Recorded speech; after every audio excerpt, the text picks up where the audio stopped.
Fumi is back for the next Hack City comedy. Both he and yours truly, that's Mike Nguyen, are doing our half-hour-long sets. Can we do it? Come find out. It's happening August 12th, 7:30 p.m. at Union Hall in Brooklyn. Tickets available in the episode description at asiannotasianpod.com or just Google Hack City Comedy. See you there. I just want to add one thing for all of y'all listening who are maybe about to take the SATs. Yo, don't worry about your SAT scores, yo. Just worry about your credit scores, all right?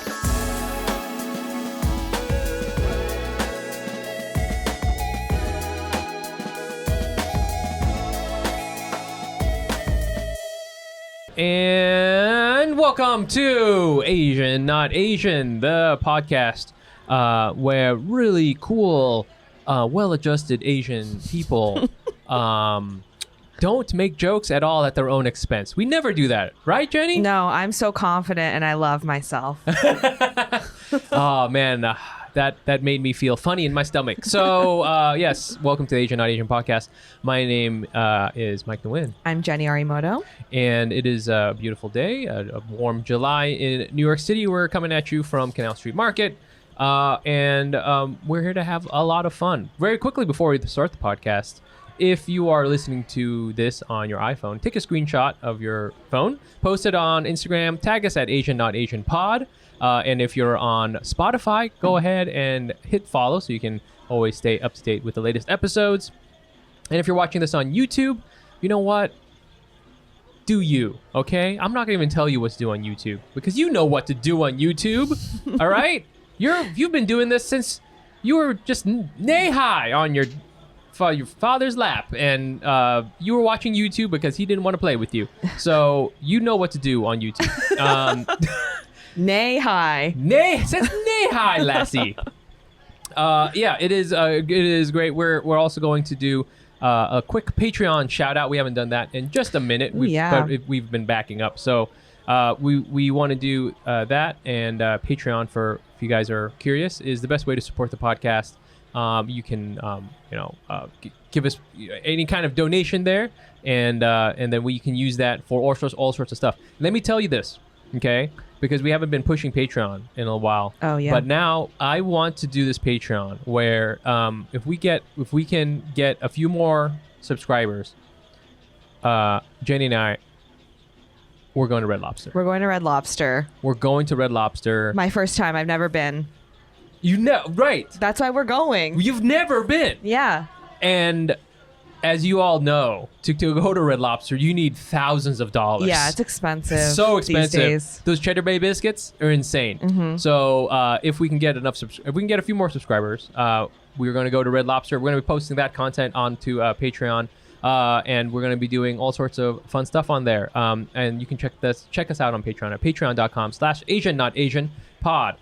And one other fun thing we do is if you donate to the podcast, if you become a patron, then we will shout you out on the podcast and then guess your ethnicity based on your name alone.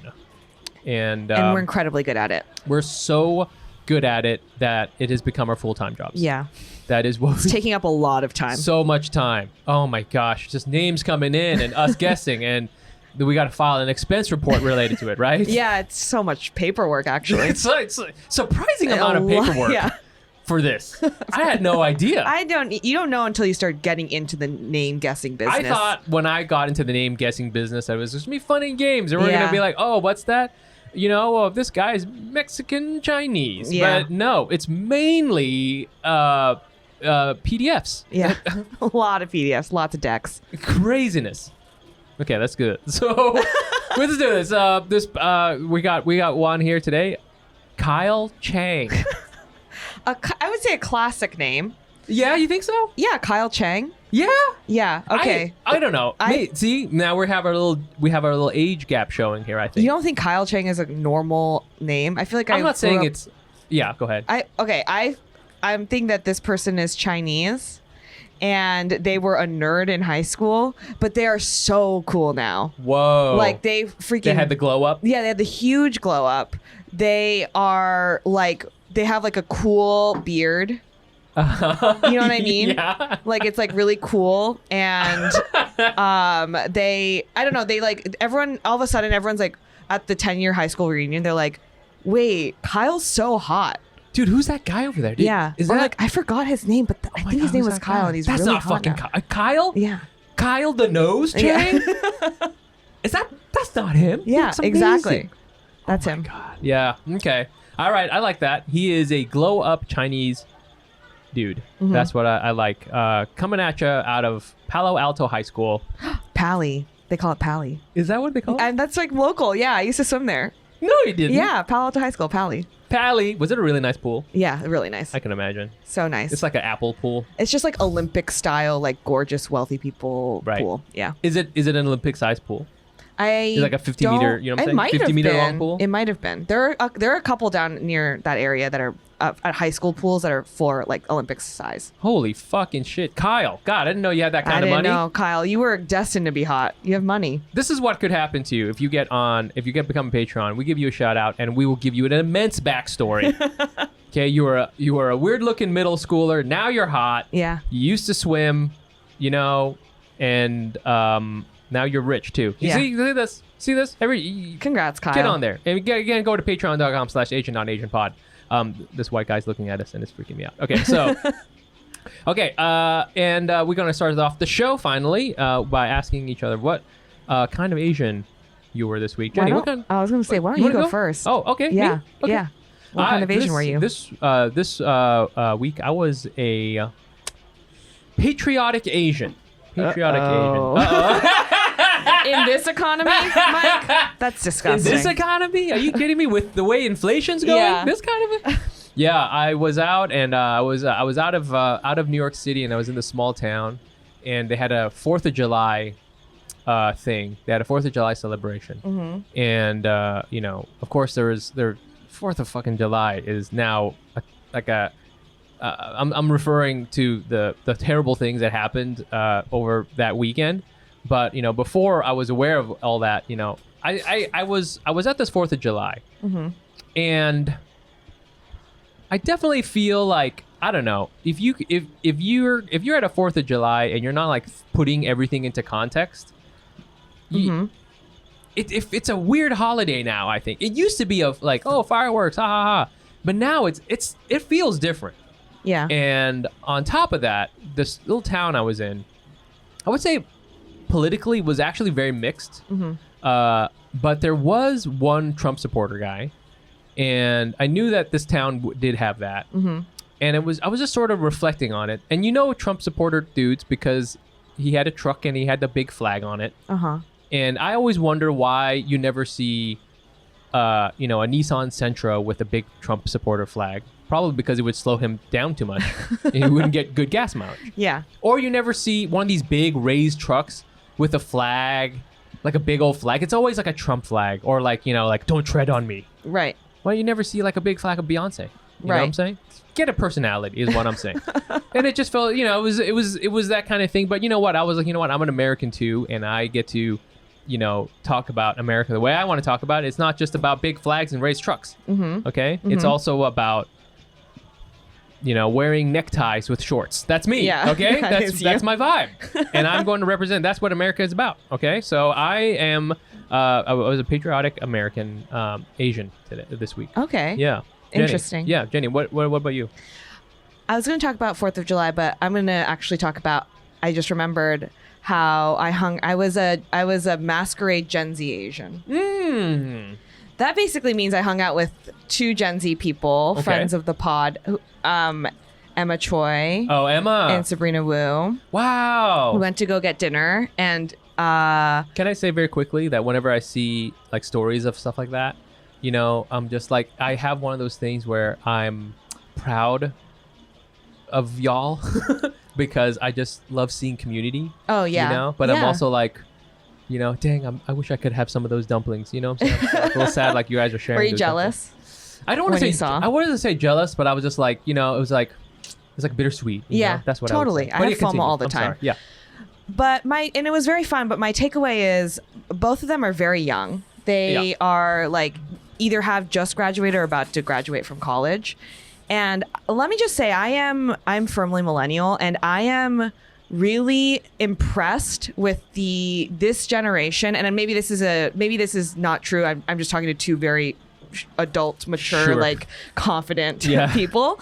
But just talking to them, I'm like, they are so aware of who they are. Yeah. And like what they want Yeah. in a way that I did not have, and I still might not have. Nope. At my age, Yep. where I was like, is this just a Gen Z thing where like people, maybe because of the internet and you just see more things? Like, I feel like I didn't have my coming to of who I was until my late 20s. Yeah. And both of them are like early 20s right Yeah, now. yeah, yeah. And like crushing the game and Yeah. just so funny and You're so funny. kind and just like going places. Yeah. I was actually like really inspired by them. Yeah. Yeah. Yeah.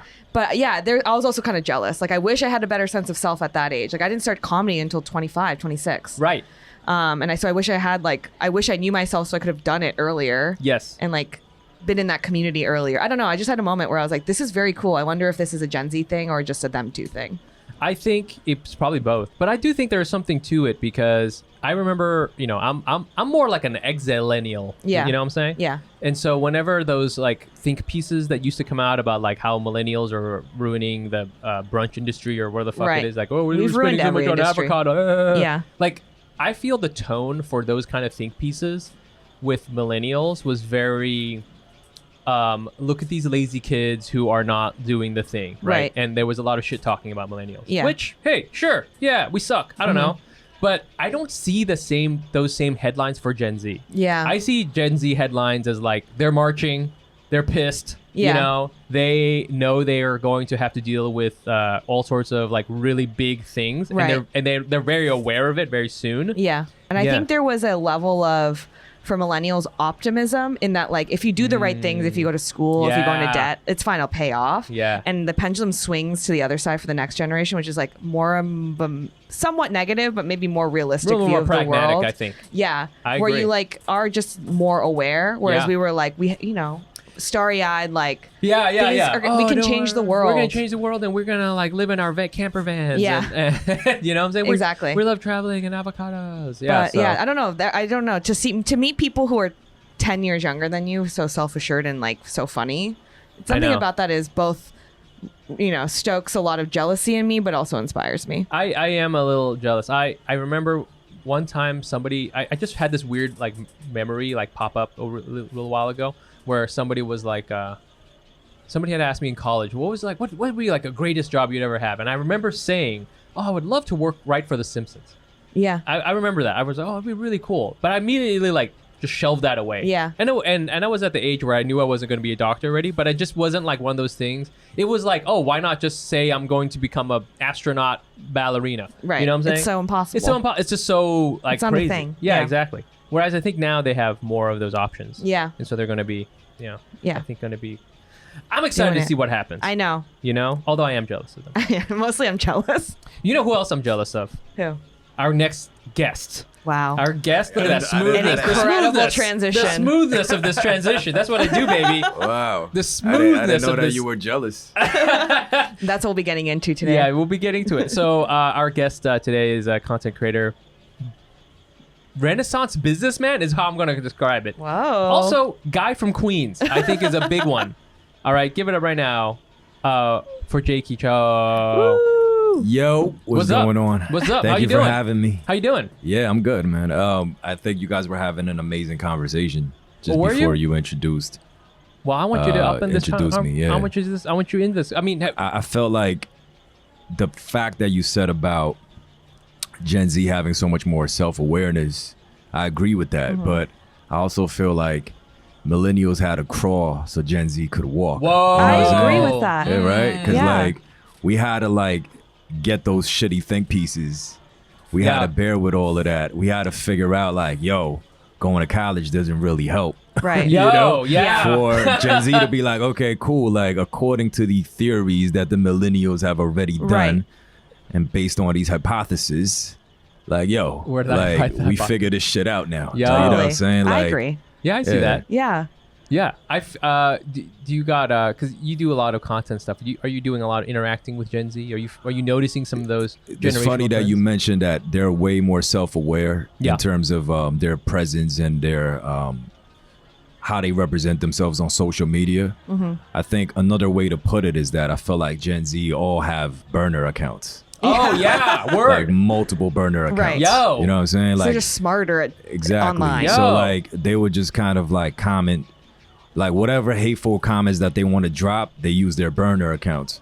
So like I might get like 100 positive comments, and out of 100 I might get 2 negative comments. Yeah, right? yeah, It's yeah. usually the same shit. It's like, yo, you eat cats and dogs, or like, Oh, wow. Wow. yo, your accent is not real, whatever, Yeah. whatever, right? Yeah. Which I'm fine with at this point. You know what I'm saying? I'm like, all right, cool. Like, and I usually always want to engage these people. So Yeah. I think like That's my instinct too. Yeah. I think the social media version of like, yo, let me come outside real quick. You know what I mean? Like, yo, let's shoot a fair one. Is, yo, let's go live right now. Whoa. You know what I'm saying? So I've offered the invitation to Wow. multiple people, and I sometimes even call them on the Instagram No, phone. you don't. Are you And I serious? just call them. I follow them, and I just keep calling them. And they Wow. never come outside. Oh man, look at you. So it's like, you, man. You're yeah, such I've never seen any of these guys come outside. And then I would love it if and it was just like these are all yeah. like burner accounts. You know Right. what I'm Oh, saying? yeah. So I don't. Maybe they're Gen Z. Maybe they're Gen X. Maybe Right. they're boomers. You know, I don't know. Like Right. I have no idea who they are, but I think they're way more savvy. Just, You're right. You're just such that a- alone. You know what Yeah. I mean?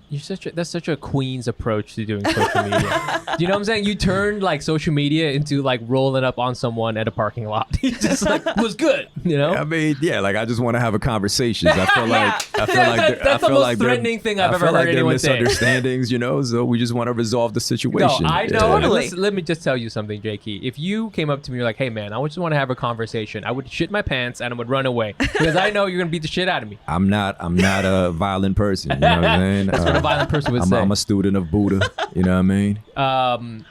Well, welcome to the show. Yes. Thank you for having me. One thing we like to do is just to get people caught up. You've been on the show before. Yes, and I When- would like to first give you and Jenny, I've never met you before, but No. you guys your flowers because you guys been holding this podcast down now for what? How many years? Like 4 years? Goddamn, probably. Yeah, maybe 4 or even 5 longer. years, Yeah, right? Yeah. because we started. I mean, I had a podcast Yeah. in the past as well with another wonderful female host from California as Oh, well. wow. Yeah. So, but it didn't last as long as Asian not Asian. You know what I'm Well, saying? yeah, it And- was quite tumultuous. So. And also, you guys have amazing guests. You Oh, thank guys you. have consistent views. Now you guys have a community advocating for you guys, and you're still holding it down despite the thank you. fact that you replaced one Japanese person with Yeah. another Japanese person. I had to You know fight what I'm him saying? physically for yes, that. you did. And I won. Yeah. You know what I mean? One day, So, Jenny will replace me with another Southeast, maybe a Cambodian dude. Sure. Maybe yeah. a Well, Cambo. yeah. Cambo, hook it up. Yeah, I'll but find one. I just want to say, man, what you guys have built is amazing, and Well- I want to give you all the props. Damn. Oh. Well, thank you Yeah. very much. Also, a very Queens thing for you to do. This like the opposite of meet me outside is to giving me props. So I can see you outside after. Yeah. That's a trap. Well, for our guests who don't really know, we like to give our guests a minute to talk about what they're all about. You can Oh, say whatever man. you want for this minute. The only thing is you got a whole minute. You got to use the whole minute. Yeah. But I think you would be really good at this. I feel this is like man, something you this- do all the time. So yeah, I'm gonna get you going on this Casio Illuminator that I bought on Amazon, and I'm gonna give you a minute, and time starts now. And even this is amazing that you guys have all these like multi segments within the show. But yeah, I like to say, my name is Jaeki Cho. I'm from Queens, New York, ethnically Korean. But I was raised in China for a few years. Oh. And then I landed in the planet of Queens, the galaxy of Queens, where it shaped my adolescent years as well as my adulthood. I've worked as a magazine editor. I've made a documentary, feature documentary. I co-own a sneaker boutique, and now I work full-time as a content creator, traveling the world, focusing on content, commerce, and culture. Wow. That's kind of like my short elevator pitch if I ever see a suit. It's like, yo, content, commerce, and culture. Oh, And shit. yeah, Very cool. and my government is Jaeki Cho. My social media handles are all Jaeki Cho. And that is it. I don't know if that touched a minute. Wow, you crushed it. Wow, Yeah. you crushed it. You didn't like panic at any moment. Almost everyone panics Oh, at is a that certain right? point. Everyone panics. Maybe I just love myself too much. You know what I'm saying? No, but I think this is the welcome to the JQ experience, which I think is you kind of like you're like a hustler, and you got like everything in order, you know, like you just said with your, if I ever see a suit, you know, this is my thing, I'm gonna say this, and this. Right. I know you, man. You know what I'm saying? You're ready with you're ready with the PowerPoint presentation. All right. I you need to ask an investor for some money. I'm gonna you drop down with all your different credits. You know, I love it. I try, man. I try to keep the credit score high. You know. Well, thanks for coming on the show. You know, I knew, and I was telling Jenny that you're like multifaceted, talented dude. I just want to add one thing for all of y'all listening who are maybe about to take the SATs. Yo, don't worry about your SAT scores, yo.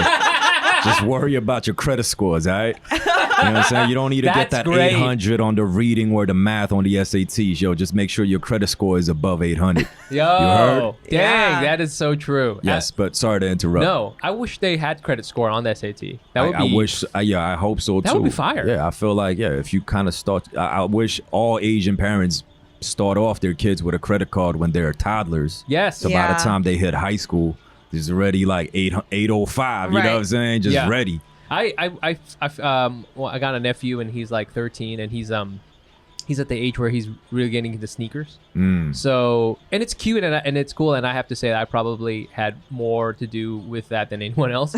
So, and I'm like giving him like some of my old like Supreme stuff. Yeah. But what I really want to do is I want to sit him down and talk to him about retirement. I want to be like, yo, if you can start, you know, right now this is a good time to invest. You know, just in a good, you know, like a S&P style kind of like big fund. You know what I'm saying? I want to sit him and talk about it, but I need to find a way to make it like cool, because he's really into Jordan right now, and it's like hard to get a kid to focus on something like Yeah. that. So just tell them like, yo, instead of buying Jordans, go buy Nike stocks. Yo, here you go. That's a good way to do it. I was That's like, a good I'm way to talk 30. If about you it. had that talk with me now, I wouldn't be able to pay attention. Right, exactly. Like, I'm so But I bored. think it's also just depends on the individual. Yeah. Yeah, Yeah. that's very true. Yeah. Wait, so now you're a you know, before you were doing a lot of stuff, and you had this podcast. That's how we sort of met. And you know, I've followed you for a long time, and I feel you've always put out content. And I don't know exactly when you made the jump, but now you're a full-time content creator. Yeah. So I started making more content on a regular basis during the pandemic. And luck would have it, TikTok was a relatively new app. And I think when I first hopped on the app, it was still like first inning in America. Sure. Yeah. The Chinese version Douyin has been around for way longer, but Right. in 2020, I think it was still first inning. And like a lot of things first inning, you have less competition. Sure. And I was just making cooking content for fun. Yes, that's right. That's Yeah, right. But at the time on the app, there weren't that many like professional cooks. Right. So even myself, who was a hobbyist, me whipping up a recipe was getting a lot of traction. Yeah. And the algorithm was rewarding me with a lot of followers and views. Yep. So that kind of was the first, it was like the first impact. Yeah. You know what I'm Yeah. saying? And then, but the algorithm on TikTok is so tricky. Yeah. Yeah. And it they're is. very finicky and they're very specific. If anything, is the perfect app in the sense of providing the content that the viewers want. It's almost like Yeah. a tournament. Yeah. You put up a content, they feed it to 100 person. Yeah. And if 10 people share it, they feed it to another 1,000 people. Yeah. And then if It keeps 100 going. people, yeah, Right. exactly. So that's how it works. Yep.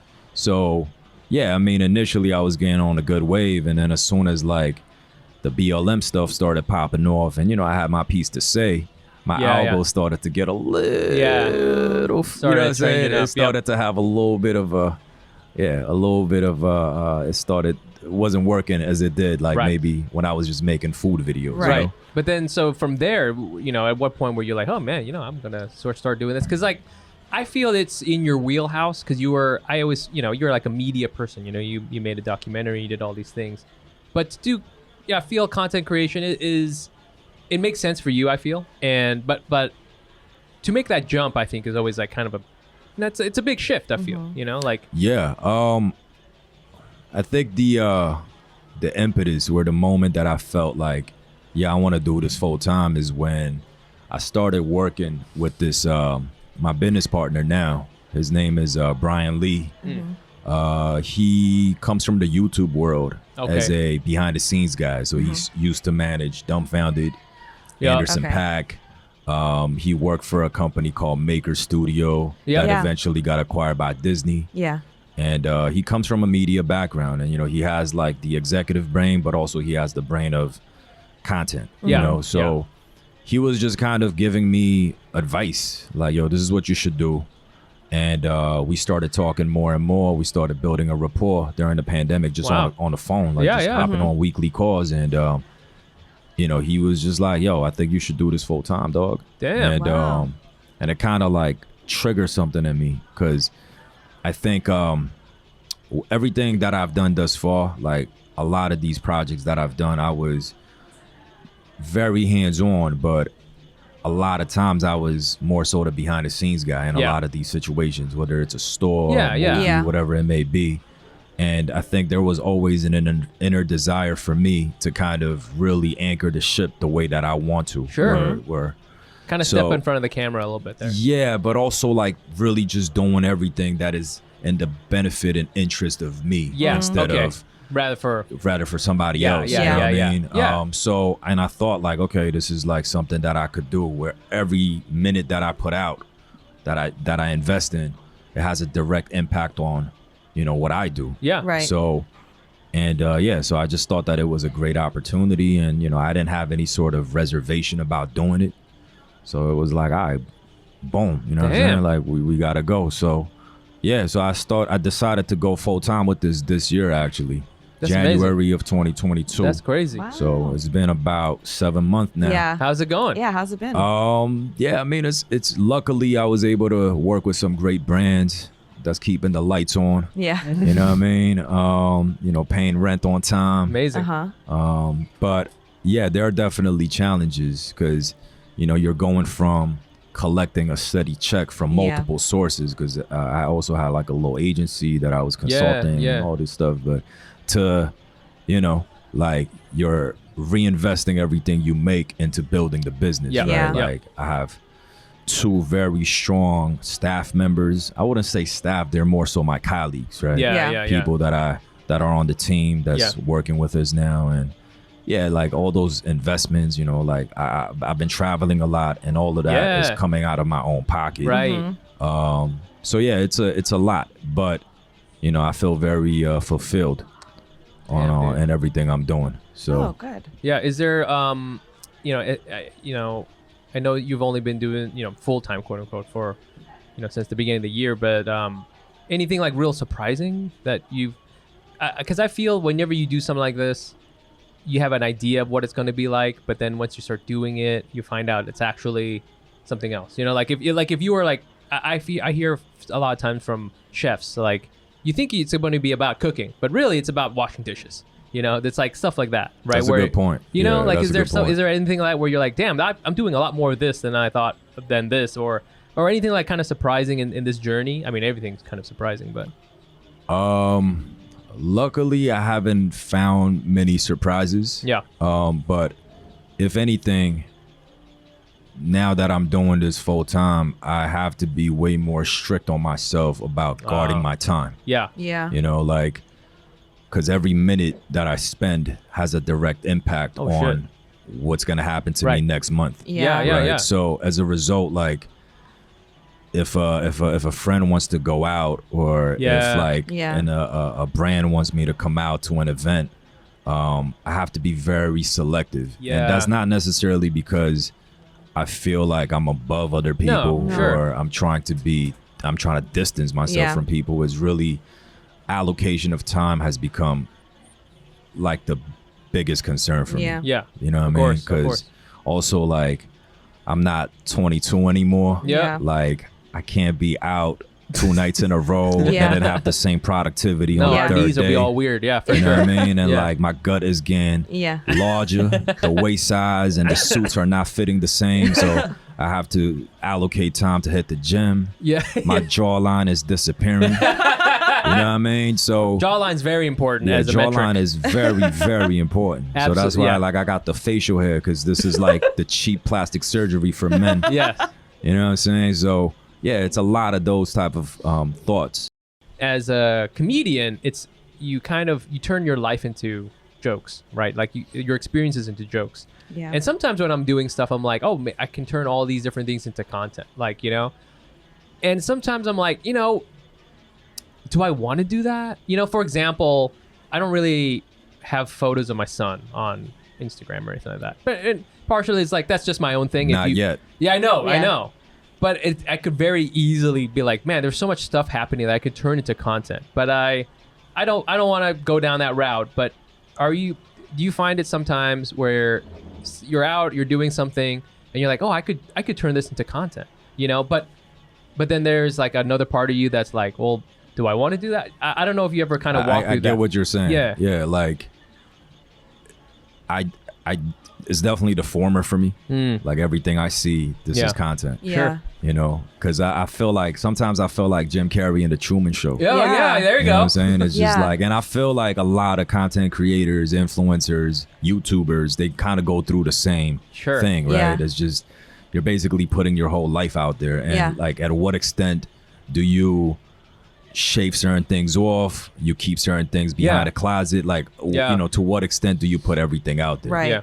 And for me, I've always been sometimes not for my benefit. I've been a pretty open book about everything. Yeah. You know, so I don't think that has really stopped me from, you know, but there are people around me that might not want to be part of my narrative. Yeah. You know, whether it's my girlfriend, my family, and I have to respect their agency. Yeah. Right. So I try to tread that line carefully when it comes down to involving other people. Yeah. You know, that I need to get their consent. Yeah. But when it comes down to like everything about me, Right. Yeah. like every experience that I see, everything that I do, I try to convert that into content because, you know, time is money. Yeah. Absolutely. Do you ever get tired? Is there ever a time when you're like, I just want to take like a 2-week break? I do. I felt that in January this year. Yeah. Because I think in January, that was like when I was the most productive of pumping out videos. Because that was the month when I was like, I just started this. Yeah. And I gotta hit it hard. I gotta hit it off. So during that month, I was just home making videos all day. Yeah. And, I would reply to every comment. Yeah. Wow. You know, literally, like if I get 1,000 comments, I try to reply to every comment. Oh, shit. And the reason why I do that is because Meet me outside for each one. Copy and paste. Fighting everybody. and the You're reason just calling why, each person. My phone bill is crazy. That's how I know you watch, because you said your phone bill. know. And I was like, yo, we on Wi-Fi, baby. You know what I mean?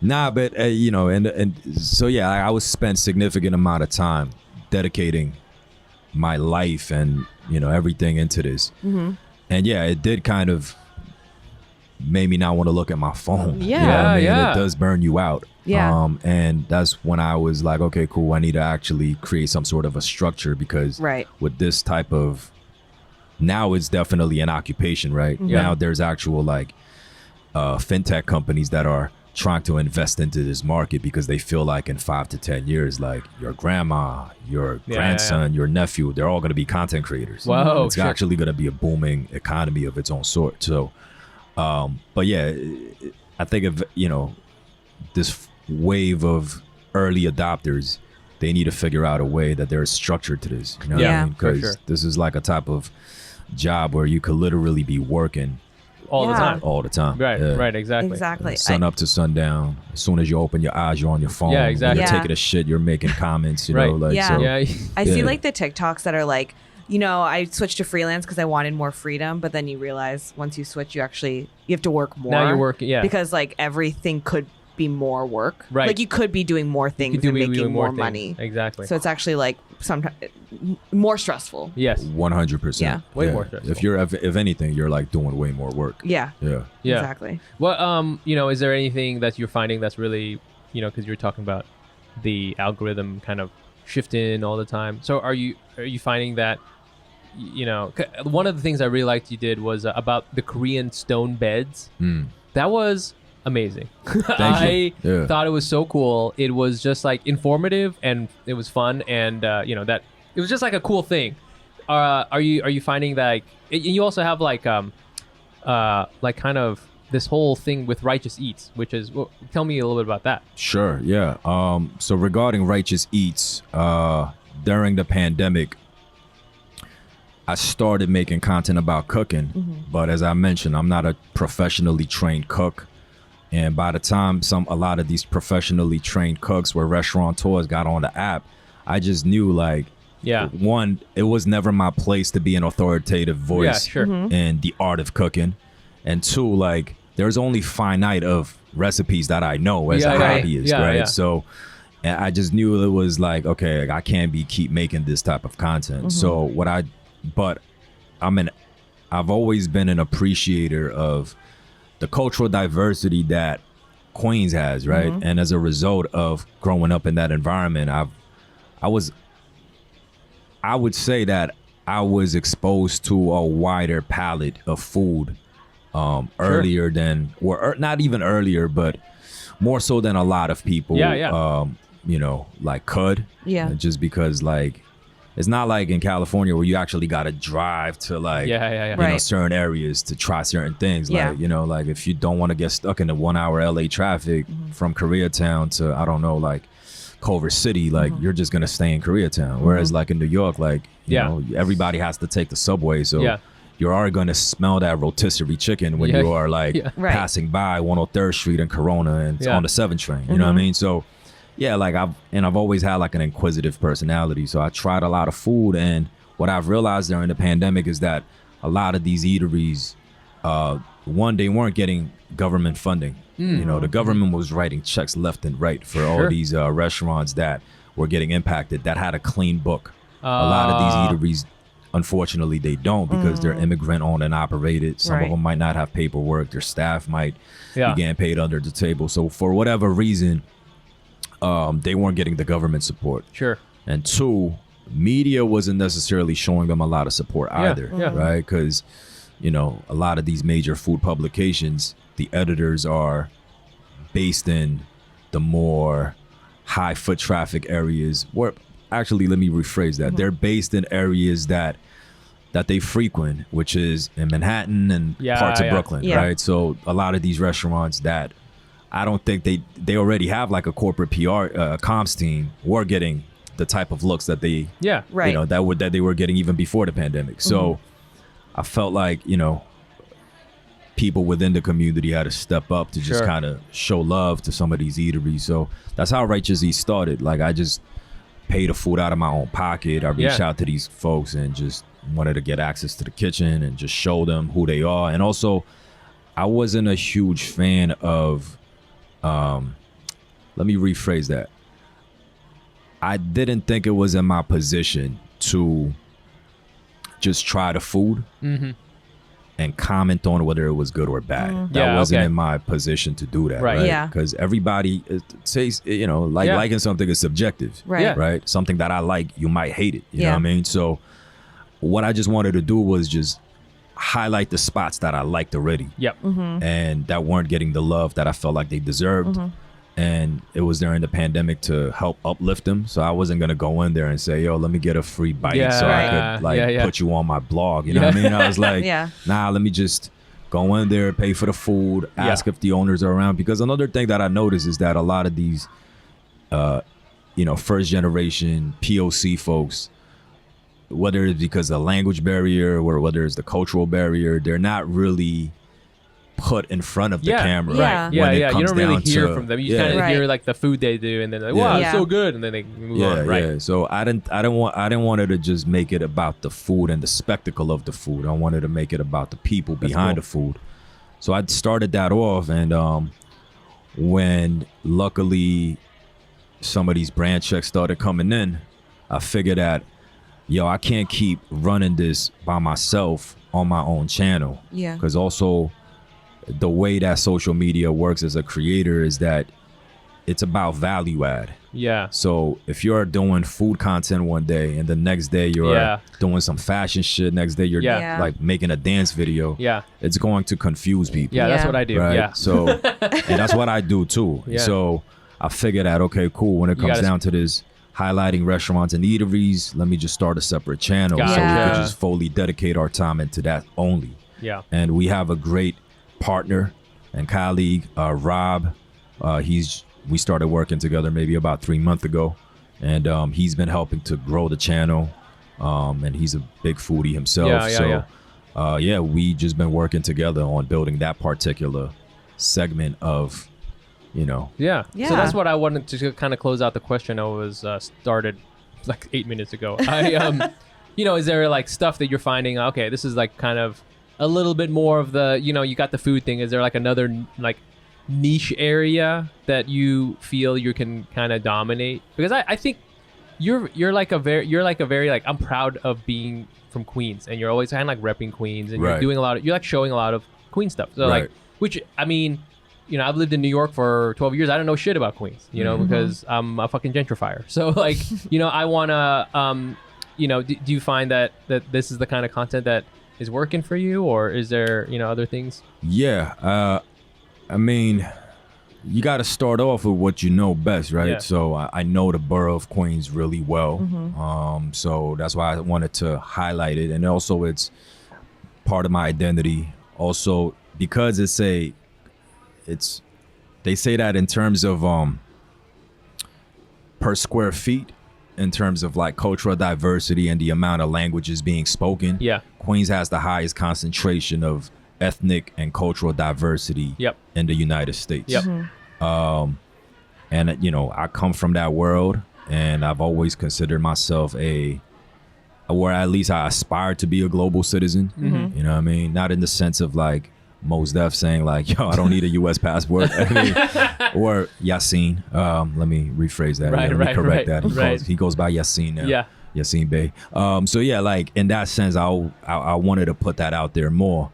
But like anything, man, like you gotta like you evolve, and you want to transition into bigger and better things. Yeah. And I think because of my foundation comes from this very diverse place, I want to see, Queens is known as the world's borough. Yeah. Its most iconic landmark is the Unisphere in Flushing Meadow Park. It's literally a iron globe in the middle of a park. And if anybody who's seen Man in Black, maybe not your Gen Z listeners, because this movie came out in 98. I need to rewatch it. It's good. This flying disc actually crashes into it. With that as the foundation, as the basis, I felt it was only right that I should like go out to the world, go beyond New York City, and check out different cultures and different places. So that's kind of where my focus is now. And I want to kind of lean more into that as my niche. And I think I'm in the process of that. I like that. I feel I can ask you, because you seem very worldly, and you do know, you're Korean, you know about food. And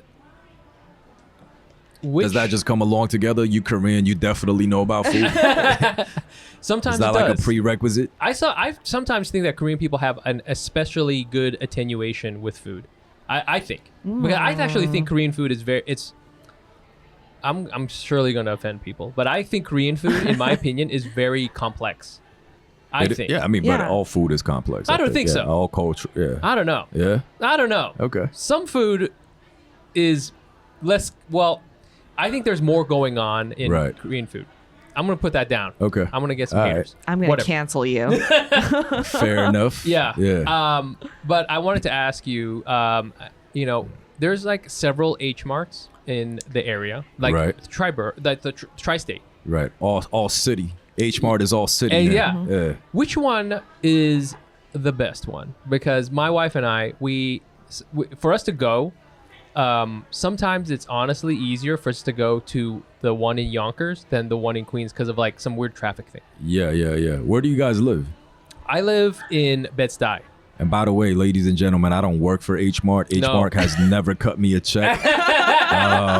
But H Mart, shout out, you know, holla at me. You know what I'm saying? I didn't write a book about me crying in your aisle, but you know what I mean? I'm down to represent. Yeah. This is an opportunity. This is a huge opportunity. But so where do you live again, Mike? I live in Bed-Stuy. You live in Bed-Stuy. Okay. So that's interesting that even though you live in Bed-Stuy, so you can't take what is it, Jackie Robinson and go to Flushing? I don't even know what you're talking about. Okay. I mean, the times I've been, okay, so there's an H Mart that's up. Do you drive? I don't have a car. Okay, gotcha. So that's the thing. So I don't have a car. Yeah. So I've been like a few times to one in Queens. I can't remember now which one. But my friend drove me. And then there's an H Mart that's in Yonkers that I will go to because it's on the way to visit some relatives. I see. And then there's also another one that's like kind of like in Scarsdale area. Right. I'll go to that one because that's also. I didn't even know there's an H Mart up top. Like, in that area. For real. Yeah, it's cool. And so there's so many different ones, and everybody always likes to talk about which one is the one. You know. I mean, I don't know if you have like again, one like I'm not an expert in all things H Mart by any means, but we could change that by if you were sponsored by H Mart. If I was sponsored by H Mart, you'd have an answer. If anything, if I was sponsored by H Mart, I would have to be fair for all H Marts. Yeah, right? Exactly. But you know, the murmurs within the Korean community that's been existing for many years before H Mart became this national brand. Sure. And there was some injection of heavy capital from various sources that there's multiple gossips around. Wow. You know what I'm saying? Which I'm not going to go into because I don't want to get documentary. I don't want y'all to get hit with a cease and desist. You know what I'm saying? But one of the OG H Marts from what I remember is in Woodside. Okay, yeah. It's in Woodside, Queens, and it's almost like a small grocery store. It's the tiniest H Mart out of probably all the H Marts now, and I believe is it being renovated? No, I don't know. I haven't been in a while, but it's so that one. Wow, they don't even go by H Mart. I think they just go by their original name, which is the Korean word Hanarim. So all H Mart used to be called Hanarim, and then to make it more palatable for a bigger audience, they just call themselves H Mart. You know what I'm saying? But so that one they still go by Hanarim. And I believe that one is no longer affiliated with the family that's running the H Mart empire. Oh, now. shit. It's like the last Blockbuster or something. Yeah. I don't know. You know? Yeah, it's like, I don't know. They might have, you know, big money families have their issues. You know what I'm saying? Okay. So with that said, now I got to advocate for H Mart. You know what I mean? Because I feel like I'm talking a little, I'm dropping a lot of tea. You know what I mean? The one that I would recommend if you do have a car and you do want to go on like some sort of a day trip is the one in Ridgefield in Jersey. Oh, really? Yeah, so there's one. That one is probably the biggest one in the East Coast. Oh, wow. Yeah, so it's within a big plaza. Yeah. You have multiple other options. It's right next to a liquor store, so you could stock up on all your soju. You gotta have the liquor store next to the H Mart. They have. Let's rent a car and go to that one. Yeah, boom. So that one is cool. Like they have like a little like, you know, kitchenware section. They have a variety of stuff that you could basically pick up for your whole 2-month worth of groceries. Whatever needs you have. And there's actually you mentioned the stone bed, right? The heated stone bed. There's actually a authorized dealer that's across the street from that H Mart. Is that the one that you showcased? That's the one that I showcased. Yeah. So that whole little intersection has a little bit of everything you need. I mean, I could start a little village, dude. I got the stone. I can.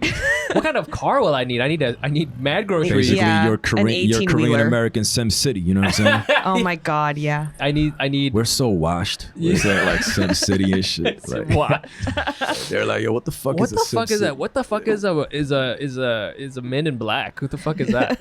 Yeah. Well, thank you very much. I'm definitely going to check that out. This summer, give yourself a boost of confidence. COVID is still present, and we should continue to do our part to slow the spread and keep not only ourselves, but others healthy.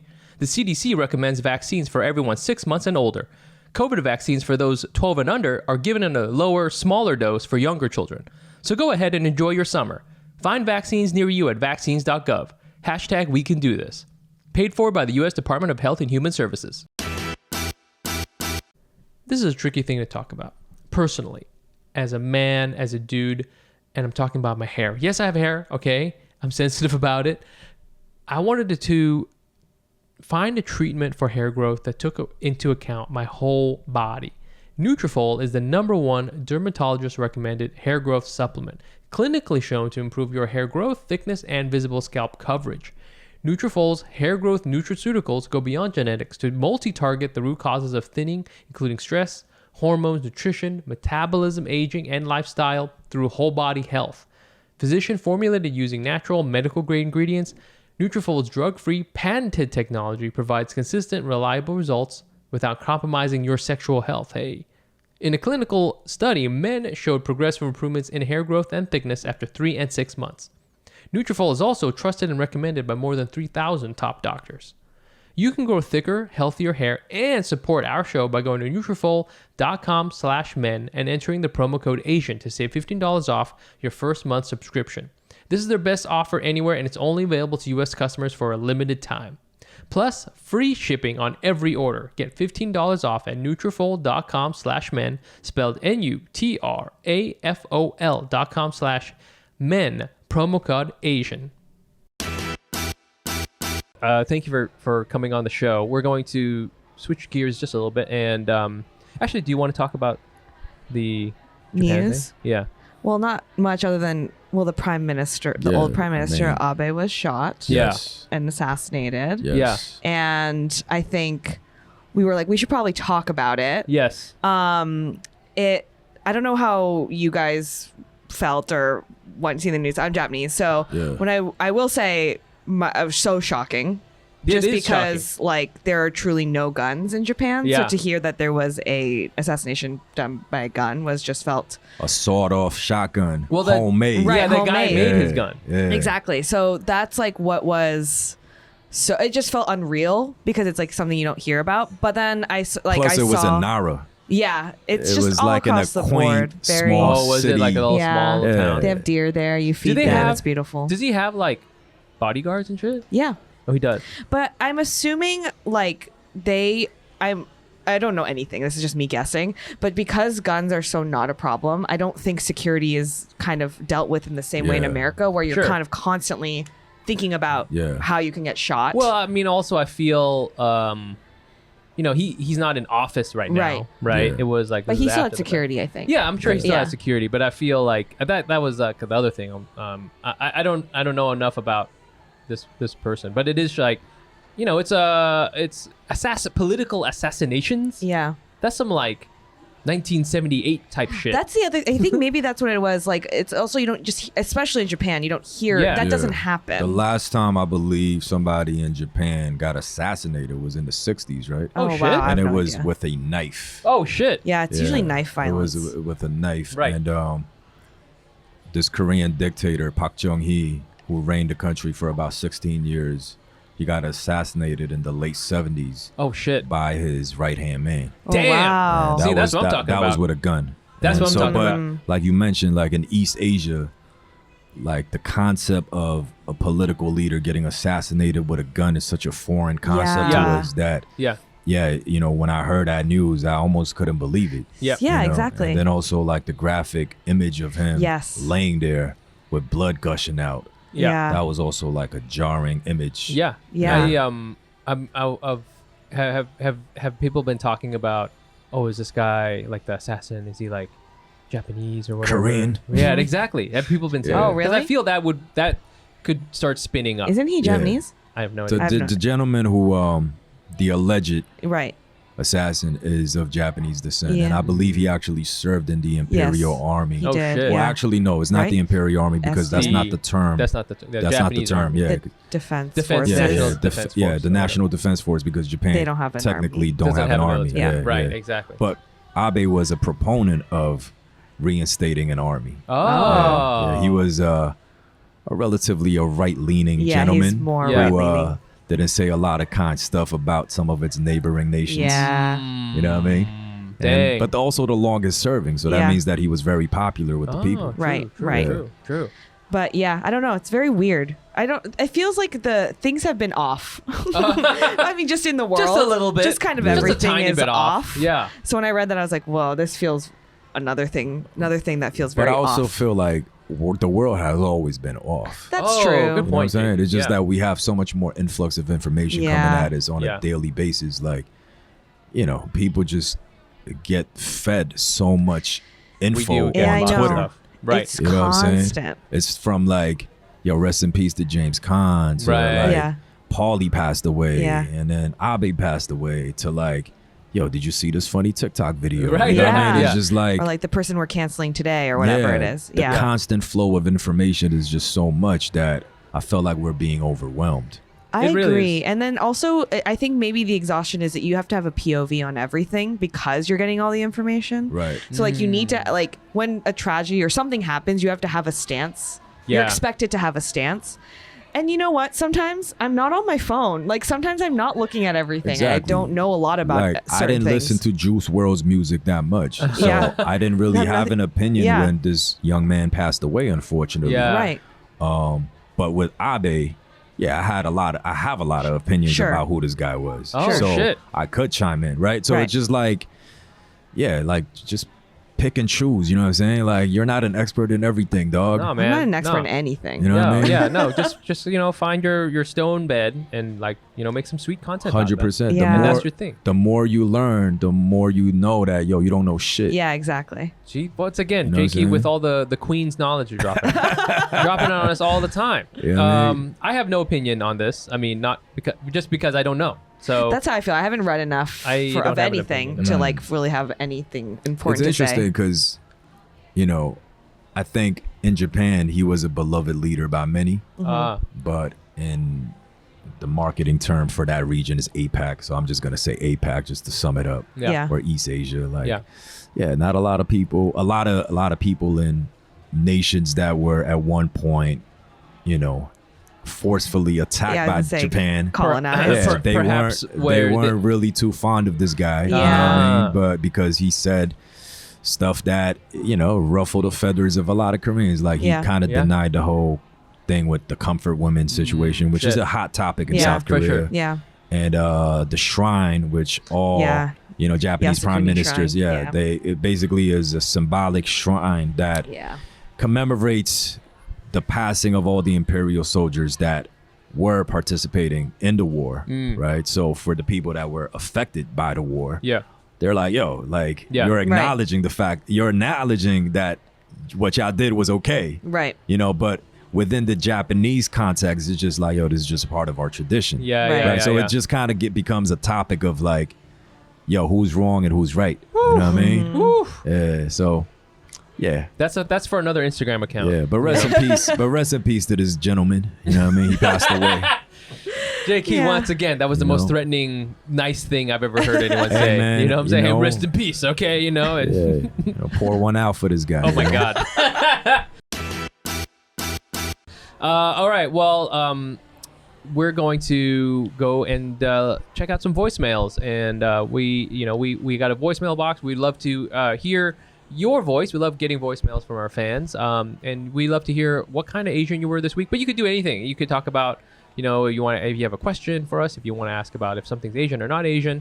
The number is 646-809-7231. That's 646-809-7231, and we love hearing from you. So.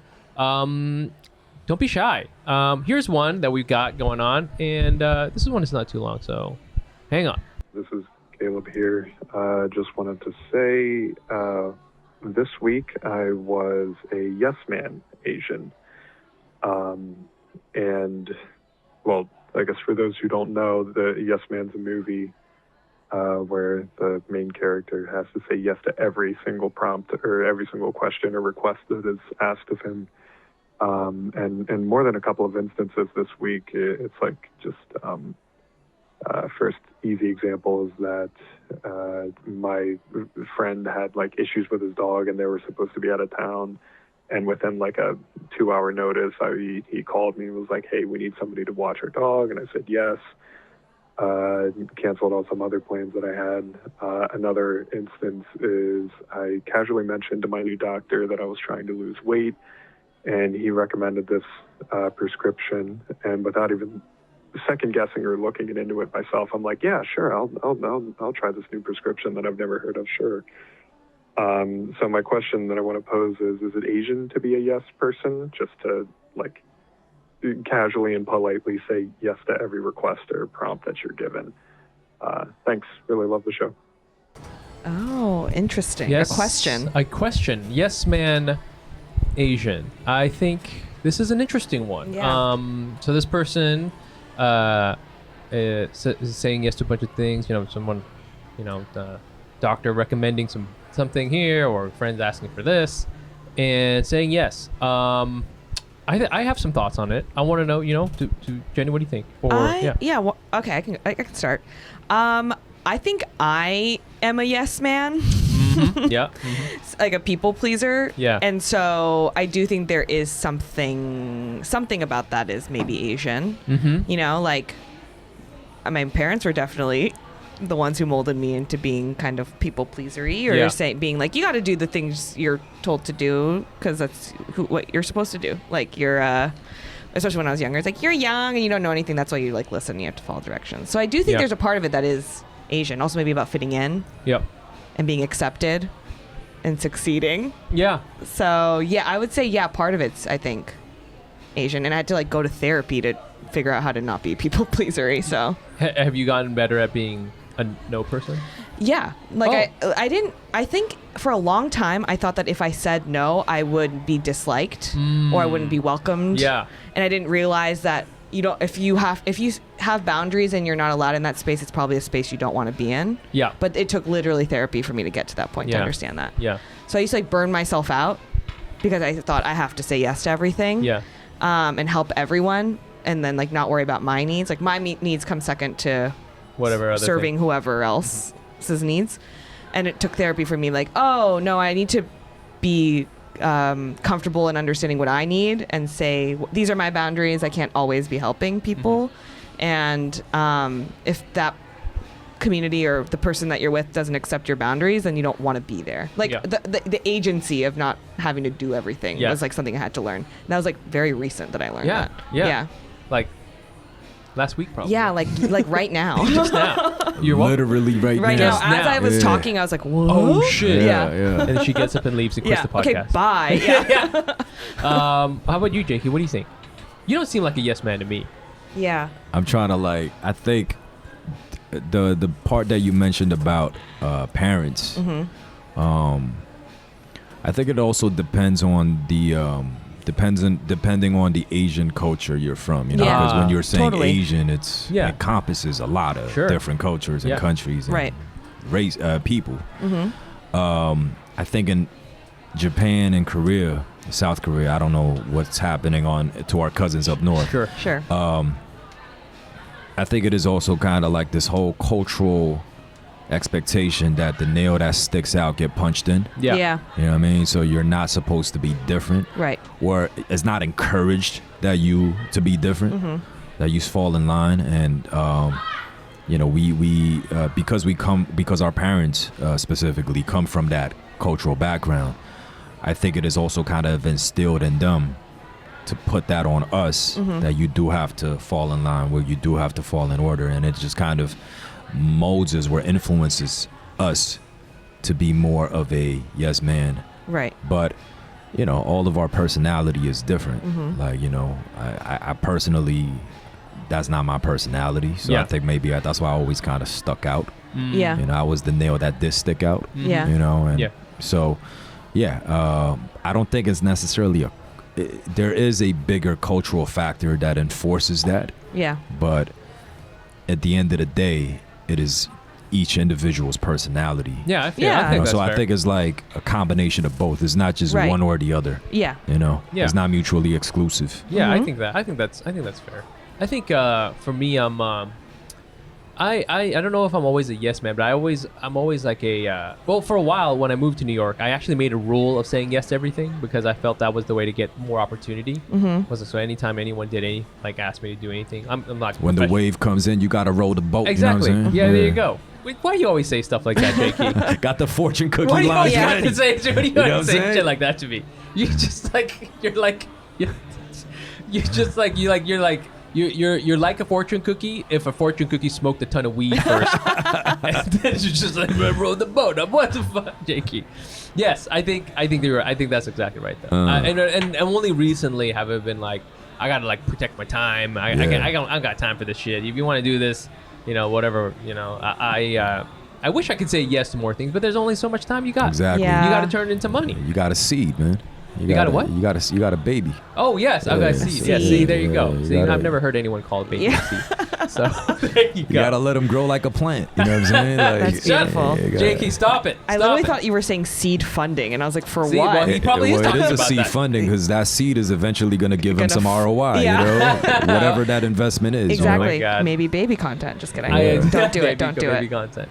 Okay, well, that was our voicemail. Again, if you want to get up on that, we love hearing from you. And that number is 646-809-7231. 646-809-7231. And yeah, let us know what kind of Asian you were. Or let us know if you got a question, and we'll try to get into it.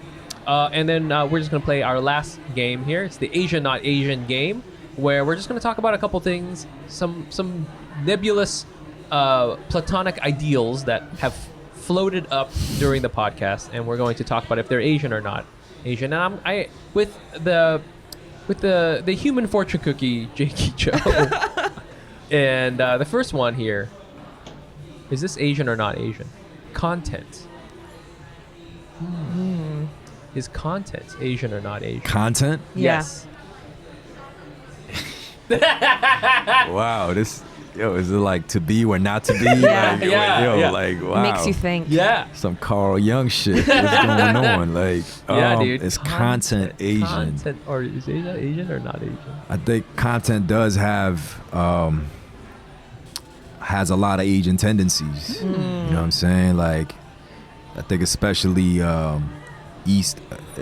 I think it has a Korean tendencies, if anything. Ah, okay. You know what I'm saying? Because content. Some of the best content kind of comes from situations that you are pushed into the corner. Oh, okay. You know what I mean? Because some of the best content comes from sporadic moments. You know what I mean? Whereas, so I know this is kind of going deep. Yeah, but no, we wanted that. Yeah. when I spent some time in Japan, it has 120 million people. I have no idea, Yeah, but I so said yes.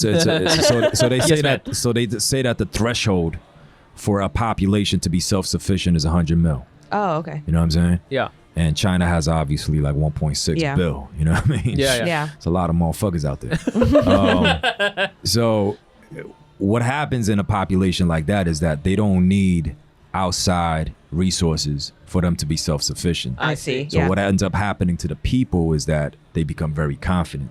They don't need to, be a people pleaser to other people. Oh, you know what shit. I'm saying? Like, so for instance, like you land in the Chinese airport in Beijing, they don't speak English to you. Yeah. They look Right. at you like, yo, why don't you speak Chinese, Yeah. dog? Yeah. You know what I'm saying? In Japan, they don't speak English either, Yeah. but they'll be a little more polite than the Little- Chinese little cats. You know what I'm nicer saying? about Like it. they'll just be a little bit more like sumimasen, like, you know what I'm saying? Yeah. Whereas the Chinese folks would just be like, 你为什么不会说中文? You know what I mean? They'll just Yeah. hit you with that. You know what I mean? Yeah. If you land in Korea though, you look a little befuddled. They'll hit you with the はじめまして, and they'll be like, nah. They'll be like, 你是中国人吗? It's like, nah.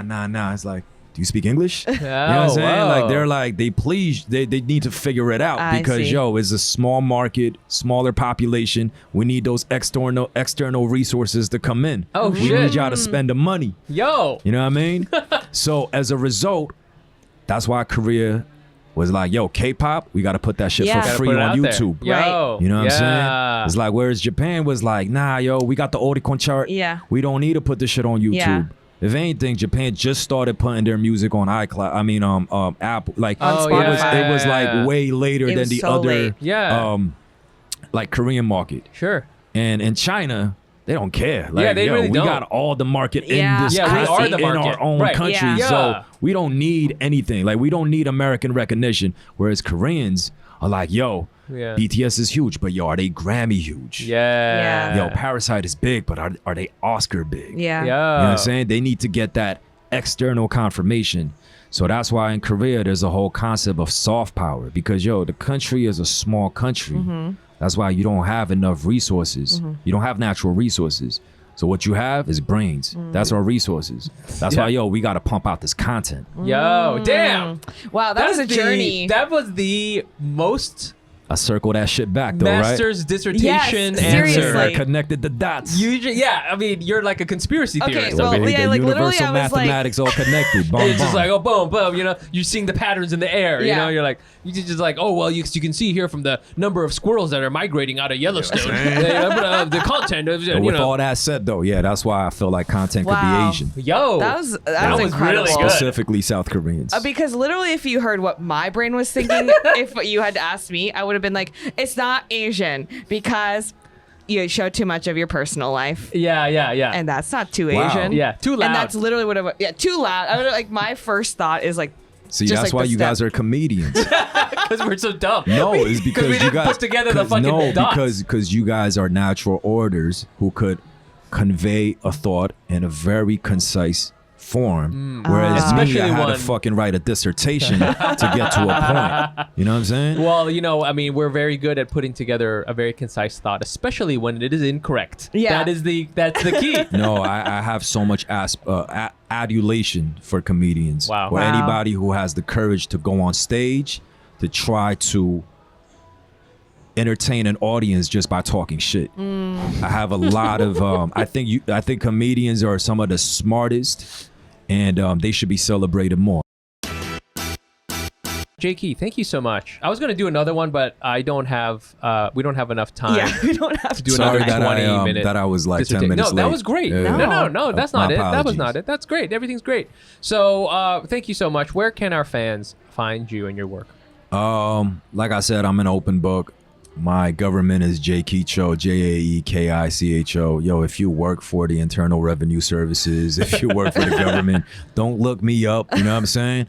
But yeah, my name is Jaeki Cho. It's the same thing on TikTok and Instagram, which is where I'm the most active. If you send me a DM, as long as it's not something that I feel like it's inappropriate, I try to reply back to everything. That's you know what I great. mean? So hit me There you up, go. holla So at kind. me. Let's have a conversation. You know, that doesn't lead to misunderstandings. Oh shit! And yes, No, hopefully not a phone call. no phone calls. Yeah. No, Yeah. no meeting them outside. Great. You can find me on Instagram at nicepantsbro. You can find me at Jenny Arimoto. You can always find the podcast at Asian Not Asian Pod.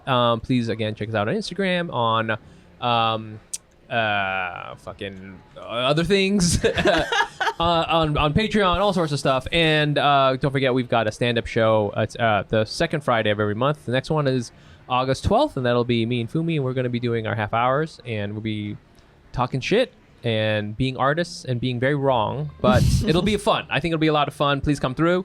Once again, thank you so much, Jaeki, for Yes. coming through, man. Yo, thank you so much, Mike.